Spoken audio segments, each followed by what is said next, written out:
How to crack NMTC 2026। इस session के through आप लोगों को ये जानने को मिलेगा कि कैसे आप NMTC का एग्ज़ाम दे सकते हैं, क्या उसका क्राइटेरिया है, कि क्या एग्ज़ाम में नेगेटिव मार्किंग होती है नहीं होती है।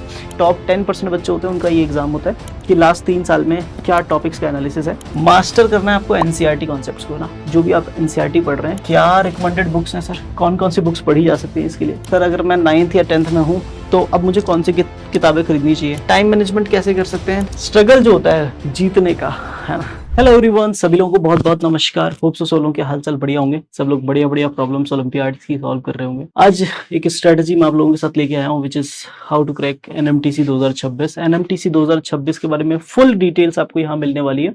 तो लाइक अगर आपने NMTC का नाम आज से पहले कभी सुना भी नहीं है तो भी लाइक आप NMTC का एग्जाम जो है उसके बारे में सारी जानकारी आज आपको यहाँ पे मिल जाएगी।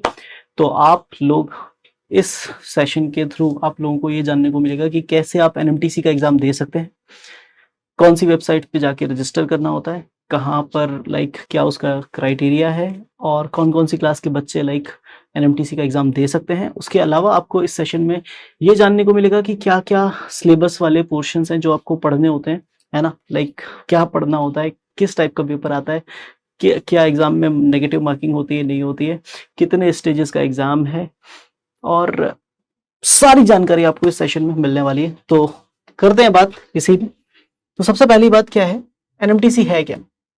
तो यार NMTC एक एग्जाम है, जैसे लाइक अपना IOKM एग्जाम होता है सेम वैसे ही NMTC भी एक एग्जाम है। NMTC एग्जाम बेसिकली कौन करवाता है, कौन कंडक्ट करवाता है, तो association of mathematics teachers of India, AMTI, ठीक है ना। जो कम्युनिटी IOKM कंडक्ट करवाती है वही सेम कम्युनिटी अपना NMTC एग्जाम भी कंडक्ट करवाती है, ठीक है। और इसका एम क्या है, इसका aim just to identify the students with original thinking and creative problem solving skills, ठीक है। क्रिएटिव प्रॉब्लम सॉल्विंग स्किल्स अगर आपके पास में है, क्रिटिकल थिंकिंग है, ओरिजिनल थिंकिंग है आपकी प्रॉब्लम्स को सॉल्व करने की, तो ये उनको आइडेंटिफाई करने का काम करते हैं। जनरली अगर देखा जाए तो इसमें 2 स्टेजेस होती हैं। स्टेज 1 होती है प्रिलिमिनरी टेस्ट, है ना, जो objective plus integer based type का क्वेश्चन होता है। कुछ क्वेश्चन ऑब्जेक्टिव होते हैं, कुछ fill in the blanks type के, कुछ इंटीजर टाइप के। और लाइक स्टेज 2 जो होता है वो लाइक फाइनल टेस्ट होता है जो कि सब्जेक्टिव होता है ना। और ये कौन से बच्चों का होता है, स्टेज 1 में जो टॉप 10% बच्चे होते हैं उनका ये एग्जाम होता है। अगर अपन थोड़ी और बात करें तो लाइक एलिजिबिलिटी कैटेगरीज क्या क्या है, तो लाइक गॉस कॉन्टेस्ट जो है वो क्लासेस 5th और 6th के लिए होता है। अगर आप 5वीं या 6ठी क्लास में पढ़ रहे हैं तो आप ये वाला एग्जाम दे सकते हैं, और ये गवर्नमेंट ओलंपियाड है, ठीक है। अगर आप 7th और 8th क्लास में हैं तो आप कापरेकर कॉन्टेस्ट दे सकते हैं, ठीक है। और अगर आप 9th-10th क्लास में हैं तो भास्करा कॉन्टेस्ट में आप पार्टिसिपेट कर सकते हैं। अगर आप क्लास 11th या 12th में हैं तो आप रामानुजन कॉन्टेस्ट में पार्टिसिपेट कर सकते हैं। और अगर आप आर्यभट्टा लाइक डिग्री या आप बैचलर डिग्री अगर परस्यू कर रहे हैं, किसी कॉलेज में पढ़ रहे हैं, तो लाइक आप आर्यभट्टा कॉन्टेस्ट दे सकते हैं ना। अगर आप अंडर ग्रेजुएट कोई कोर्स कर रहे हैं तो आप आर्यभट्टा वाला कोर्स दे सकते हैं, ठीक है। तो लाइक ये सारे टाइप ऑफ लाइक एग्जाम है जो आप जिनमें आप पार्टिसिपेट कर सकते हैं। कोर सिलेबस पिलर्स जो हैं वो 4 तो मेन पार्ट होते ही हैं ओलंपियाड्स के मैथ्स में। तो algebra, geometry, number theory and combinatorics. इसमें थोड़ा सा अर्थमेटिक्स भी पूछा जाता है थोड़ा बहुत, है ना, जिसमें लाइक एग्जाम्पल के तौर पर रेशियो या फिर कैलेंडर या फिर परसेंटेज वाली चीजें, या फिर वो सेल प्राइस और मार्केट प्राइस, प्रॉफिट लॉस वाली चीजें थोड़ी बहुत पूछी जाती है, एक आधा क्वेश्चन। बाकी अलजेब्रा पूरा रहता है, जिसके part like example, polynomials, identities, quadratic equation, ये सब रहते हैं।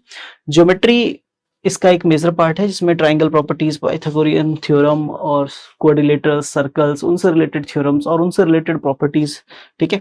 नंबर थ्योरी में पूरा ही नंबर थ्योरी, एंड कॉम्बिनेट्रिक्स में पूरा कॉम्बिनेट्रिक्स लाइक काउंटिंग, पिजन प्रिंसिपल, है ना, परम्यूटेशन, कॉम्बिनेशन, उन सारी चीजों से रिलेटेड बातें वहां पर होती है ना। ज्यादातर लाइक कॉम्बिनेट्रिक्स का जो रोल होता है वो जूनियर और इंटर लेवल पे, है ना, ये पूछा जाता है। अगर अपन बात करें थोड़ा आगे, पास्ट 3 ईयर का टॉपिक एनालिसिस देखिए ना, कि लास्ट 3 साल में क्या टॉपिक्स का एनालिसिस है। तो यार नंबर थ्योरी का जो एवरेज है कि पूरे पेपर में नंबर थ्योरी के क्वेश्चन कितने होते हैं, 30% के आसपास नंबर थ्योरी रहता है, ठीक है ना। Heaviest focus across all levels includes divisibility and remainder problems, है ना, ज्यादातर डिविजिबिलिटी रिमाइंडर प्रॉब्लम्स से रिलेटेड। और ओवरऑल अगर देखा जाए तो 30% के आसपास का लाइक इसका एक वो रहता है, ठीक है, पार्टनरशिप पेपर के अंदर। अगर बात करें ज्योमेट्री की तो इसकी 25% के आसपास इसकी पार्टनरशिप होती है, ठीक है।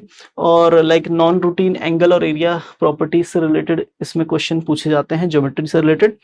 एल्जेब्रा की बात करें तो 20% के आसपास एल्जेब्रा रहता है, ठीक है। और बेसिकली क्लेवर आइडेंटिटीज, मैनिपुलेशन और मतलब सिंपल सॉल्विंग नहीं है ना, क्लेवर मैनिपुलेशन और इन सब चीजों से रिलेटेड, आइडेंटिटी से रिलेटेड बहुत सारे क्वेश्चन देखने के लिए मिलते हैं। कॉम्बिनेट्रिक्स की बात अगर मैं करूं तो ये कॉमन है प्राइमरी और सब जूनियर राउंड्स में कि लाइक 15% के आसपास सब जूनियर और जूनियर लेवल पे कॉम्बिनेट्रिक्स का वेटेज रहता है। अगर ऊपर वाले कॉन्टेस्ट पे अगर अपन बात करें, अब ये जूनियर और सब जूनियर क्या है ना, तो जूनियर ये बेसिकली 9-10th वाला है ना, ठीक है। सब जूनियर उससे नीचे वाला ना 7th-8th वाला, ठीक है। तो लाइक उस लेवल पे 15% कॉम्बिनेट्रिक्स का एवरेज रहता है पेपर में, ठीक है।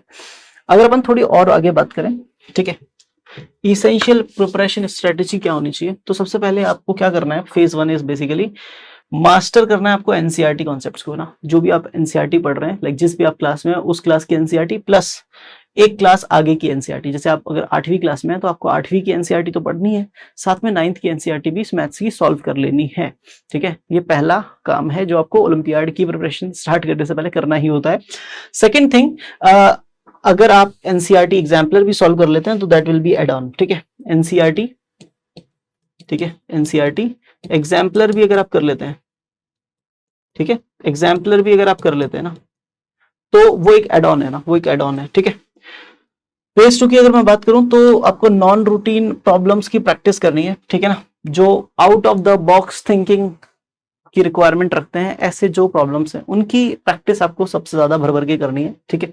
और phase 3 is basically 5 previous year के पेपर सॉल्व करिए और उसके सिमिलर मॉक टेस्ट पेपर्स जितने ज्यादा आप कर सकते हैं उतने ज्यादा आप सॉल्व करिए और उनका डीप एनालिसिस करिए, ठीक है। पेपर, सिर्फ पेपर दे देना इज नॉट इंपॉर्टेंट, उसका डीप एनालिसिस इज मैंडेटरी, ठीक है। अब बात आती है कि क्या रिकमेंडेड बुक्स हैं सर, कौन कौन सी बुक्स पढ़ी जा सकती है इसके लिए। तो यार अगर अपन फाउंडेशनल की बात करें तो लाइक एनसीईआरटी और एनसीईआरटी एग्जाम्पलर आप सबसे पहले फेज 1 में करना ही करना है। उसके बाद में फेज 2 जो होता है, ठीक है, उसके लिए आप लाइक गॉस कापरेकर, अगर आप इन दो कॉन्टेस्ट पे बात करें तो जेम्स बाय एएमटीआई करके एक बुक्स आती है, ठीक है, जो एएमटीआई ही प्रोवाइड करता है, आप वो भी कर सकते हैं, उसमें पीवाईक्यू मिलेंगे। और मैथमेटिकल सर्कल्स करके एक बुक आती है, वो भी कर सकते हैं, ठीक है। भास्करा और रामानुजन के लिए आप challenge and thrill of pre college mathematics नाम की किताब भी सॉल्व कर सकते हैं।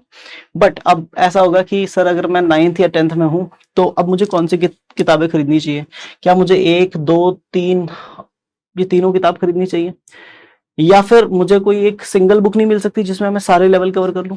तो भाई ये ऑल लेवल कवर करने के लिए हमारी खुद की एक किताब है, ये भी आप परचेज कर सकते हैं, ठीक है ना। अगर आप ये परचेज करते हैं तो आप सब कुछ कवर कर लेंगे इसी में, द मैथ्स ओलंपियाड है ना, लॉन्च पैड, ये मेरी और विवेक सर की खुद की लिखी हुई किताब है।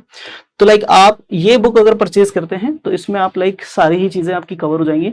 इसमें आपको जो जेम्स में एएमटीआई के जो पीवाईक्यूज है, एनएमटीसी वगैरह के जो पीवाईक्यूज आपको वहां मिल रहे हैं, वो पीवाईक्यूज आपको यहाँ पे मिल जाएंगे सारे, ठीक है ना। जो भी लास्ट 5-7 साल के पीवाईक्यूज हैं वो आपको यहाँ पे अपनी मैथ्स ओलंपियाड लॉन्च पैड किताब के अंदर सारे पीवाईक्यू आपको एनएमटीसी के मिल जाएंगे। साथ ही साथ आपको एडिशनल क्वेश्चन भी मिल जाएंगे जो कहीं ना कहीं आपको बढ़िया सीटीपीसीएम में मिलते हैं, या फिर अगर अपन बात करें मैथमेटिक्स सर्कल पे मिलते हैं, तो वैसे ही रिलेवेंट क्वेश्चंस आपको यहाँ पे मिल जाएंगे और भर भर के मिल जाएंगे, बहुत सारे क्वेश्चन इस बुक में। तो लाइक आप ये बुक परचेज करते हैं तो वो सारा सॉर्ट हो जाएगा, ठीक है। बात करते हैं आगे थोड़ा सा पेपर को कैसे अटेम्प्ट करना है, ठीक है ना। तो सबसे पहली चीज स्कैन एंड सेलेक्ट, सबसे पहले पेपर आते ही आपको पेपर को स्कैन करना है ना, खुद से, ठीक है ना। स्कैन करने के लिए स्कैनर लेके जाएंगे, नहीं, खुद से स्कैन करना है दोस्त। खुद से पेपर को स्कैन करिए, 2 मिनट दीजिए खुद को ये आइडेंटिफाई करने के लिए कि कौन से इजीएस्ट 5 से 7 सवाल हैं जो आप बहुत जल्दी से, जिनमें आप मार्क्स सिक्योर कर सकते हो, ठीक है। वो आप 5 से 7 सवाल ढूंढिए सबसे पहले। तो साइकिल 1 चलाइए, जिसमें आप डायरेक्ट जो क्वेश्चन आए ना, जो बिल्कुल देखना है, थोड़ा सॉल्व करना है और तुरंत टिक मारना है और आगे बढ़ना है। तो जो इजी टू मॉडरेट वाले क्वेश्चन है 5 से 7, पहले वो निपटाइए। उसके बाद में साइकिल 2 में आप टैकल करिए टाइम कंज्यूमिंग ज्योमेट्री और लॉजिक पजल्स वाले जो क्वेश्चंस हैं उनको। फिर फाइनल रिव्यू में आप चेक करिए कैलकुलेशन एरर या फिर फिल इन द ब्लैंक्स में कोई गलती की हो आपने भरने में, है ना। या फिर कोई आपने गैस लगाया हो, है ना, तो जो एक गैसिंग वाला जो टेक्निक है उसको तो आप वैसे अवॉइड ही करिए, ठीक है, क्योंकि यहाँ पर आपको नेगेटिव मार्किंग देखने के लिए मिलती है ना। एनएमटीसी के स्टेज 1 में आपको नेगेटिव मार्किंग मिलेगी, तो आपको गैस करने से बचना है क्वेश्चन का सोल्यूशन, ठीक है, क्वेश्चन का आंसर गैस करने से बचना है। टाइम मैनेजमेंट कैसे कर सकते हैं, देखो नेगेटिव मार्किंग तो है ही है, अगर आप कोई 2 ऑप्शन, 4 ऑप्शन है किसी एक क्वेश्चन में, अगर कोई 2 ऑप्शन आप एलिमिनेट नहीं कर पा रहे हो, छोड़ दो उस क्वेश्चन को, ठीक है, ठीक है ना, बहुत ही सिंपल है, आप सॉल्व करोगे एक ही आंसर आएगा, एक नहीं आएगा तो 2 आएंगे, 2 ऑप्शन तो एलिमिनेट होने चाहिए, अगर आप 2 ऑप्शन एलिमिनेट नहीं कर पा रहे हो तो डेफिनेटली छोड़ देना है वो क्वेश्चन, आगे बढ़ जाना है, ठीक है, क्योंकि वो टाइम कंज्यूमिंग है और फिर आप उसके बिहाफ पर, उसकी जगह पर बाकी 2-3 सवाल लगा सकते हो उस एक क्वेश्चन में ज्यादा दिमाग लगाने की बजाय। नेक्स्ट इज मेंटल शॉर्टकट्स, तो लाइक वैदिक मैथ्स या फिर डिजिटल रूट्स या अर्थमेटिक्स को क्विकली वेरीफाई करने के तरीके जो हम बैचेस में सीखते हैं, है ना, जो अपना ओलंपियाड का बैच चल रहा है, मैथ्स ओलंपियाड बिगिनर्स प्रोग्राम, जिसमें हम सारी चीजें सीखते हैं, like how to solve quickly, है ना, काफी सारी चीजों को सॉल्व करना सीखते हैं। अभी उस बैच में विवेक सर नंबर थ्योरी पढ़ा रहे हैं, तो लाइक बहुत ही अच्छे तरीके से बच्चे नंबर थ्योरी सीख रहे हैं, तो हम हमारे बैच में ये सारी चीजें, ये सारा टाइम मैनेजमेंट और सारी चीजें हम सिखाते हैं, तो आप वहां पे भी जुड़ सकते हैं और आके अपनी एनएमटीसी की IUQM की प्रिपरेशन कर सकते हैं। लास्ट इज लाइक ड्राफ्टिंग, तो लाइक रफ शीट्स को बहुत ही क्लेवरली आपको यूज करना होता है, ठीक है ना, और क्लियरली सॉल्व करना होता है, ताकि ऐसा ना हो कि कुछ थोड़ा सा गलत लिखने की जगह से या वजह से आपका आंसर गलत हो जाए ना, तो वो सब चीजों का ध्यान रखना होता है दोस्त, ठीक है। अगर अपन बात करें इफेक्टिव टाइम टेबल, ये बहुत सबसे ज्यादा जरूरी है ना, टाइम टेबल बहुत जरूरी है, आपको एक, आपके पास एक प्रॉपर टाइम टेबल होना चाहिए। तो मॉर्निंग में 30 मिनट जो है आपको वो मेंटल मैथ्स को और पजल्स को और न्यू थ्योरम्स को देना है, ठीक है ना, यानी थ्योरी रिवाइज करने का सुबह सुबह जो सबसे जल्दी का 30 मिनट का टाइम होता है वो आप यूज करिए चीजों को रिवाइज करने का और कुछ नए पजल बेस्ड क्वेश्चंस को सॉल्व करने का ना, ये 30 मिनट आप निकालिए सुबह, ठीक है। उसके बाद इवनिंग में 1.5 आवर फिक्स कर दीजिए, जो फोकस प्रैक्टिस होगा वो किसी एक पर्टिकुलर कोर पिलर पे आप काम करिए, ठीक है, चाहे वो अलजेब्रा हो, ज्योमेट्री हो, नंबर थ्योरी हो या कॉम्बिनेट्रिक्स हो। किसी एक टॉपिक को मंडे डिसाइड कर लीजिए, किसी एक टॉपिक को ट्यूसडे, फिर वेंसडे, फिर थर्सडे, फिर फ्राइडे, फिर सैटरडे, है ना। जो टॉपिक वीक है उसको 2 दिन दे दिए हफ्ते में, जो टॉपिक अच्छा है उसको 1 दिन दे दिया हफ्ते में, है ना। मेन फोकस प्रैक्टिस पे ज्यादा होनी चाहिए, ठीक है। वीकेंड में 3 आवर्स फिक्स कर लीजिए कि 3 घंटे निकालनी है, ठीक है, और वो 3 घंटे निकाल के फुल लेंथ मॉक टेस्ट देना है, ठीक है, और उसका डीप एनालिसिस करना है सारे एरर्स का। खास कर ध्यान रखिए आपके डाउट्स जरूर एड्रेस होने चाहिए। अगर आपके भी बहुत सारे डाउट्स हैं, आप अपने क्वेश्चंस पूछ नहीं पाते हैं या फिर आप जिनसे क्वेश्चन पूछते हैं वहां पर डिस्कस नहीं हो पाते हैं, तो आप जुड़ सकते हैं हमारे बैच में, जहां पर हम डाउट सेशन लेते हैं, जिसमें आप डायरेक्टली अपना डाउट हमसे पूछ सकते हैं, ठीक है, अपना वीडियो ऑन करके। तो लाइक मोटिवेशन फ्यूल तो like strength does not come from winning, ठीक है ना, जीतने से स्ट्रेंथ नहीं बढ़ती है दोस्त स्ट्रगल जो होता है जीतने का, है ना, जो आपने जहां से शुरू किया था और जहां तक आप पहुंचना चाहते हो वहां तक पहुंचने के लिए जो आप स्ट्रगल करते हो, वो स्ट्रगल से आपको स्ट्रेंथ मिलती है ना, वो स्ट्रगल ही आपकी स्ट्रेंथ होती है, ठीक है। तो लाइक एनएमटीसी मतलब एक स्कोर वाला गेम नहीं है कि आप उसमें अच्छा स्कोर करने के लिए पढ़िए, नहीं, आप अपने ब्रेन को ट्रेन करने के लिए ना, दिमाग को चलाने के लिए आप इसके लिए प्रिपेयर करिए, ठीक है। मतलब आपको out of the box thinking अपने अंदर डेवलप करनी है तो डेफिनेटली आपको ऐसे एग्जाम्स की प्रिपरेशन जरूर करनी चाहिए।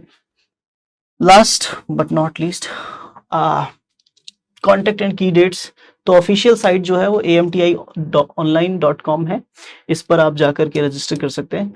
और स्टेज 1 की रजिस्ट्रेशन डेट जो रहती है वो जून और जुलाई के आसपास रहती है, ठीक है। जनरली हमारे ओलंपियाड वाला यूट्यूब चैनल के कम्युनिटी पोस्ट में जब भी कोई एग्जाम होता है ओलंपियाड से रिलेटेड, तो उसके रजिस्ट्रेशन की डेट जब भी आ जाती है तो एक नोटिफिकेशन जरूर आ जाता है, ठीक है। तो वहां से भी आप इसके लिए अवेयर रह सकते हैं।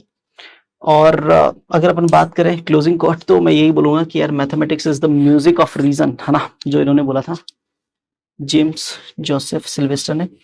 तो लाइक मैं यही कहूंगा दोस्त, प्रिपेयर करिए एनएमटीसी के लिए और मिल के मचाइए इस एग्जाम में। मिलते हैं किसी एक रिजल्ट सेलिब्रेशन में जिसमें आप ये कह रहे हो कि एनएमटीसी एग्जाम के बारे में पता चला और फिर प्रिपेयर किया और फिर मचाया और फिर आज टॉप 10 में हूँ इंडिया में, ठीक है, ये कहते हुए आप मिले, ठीक है। इसी के साथ थैंक यू।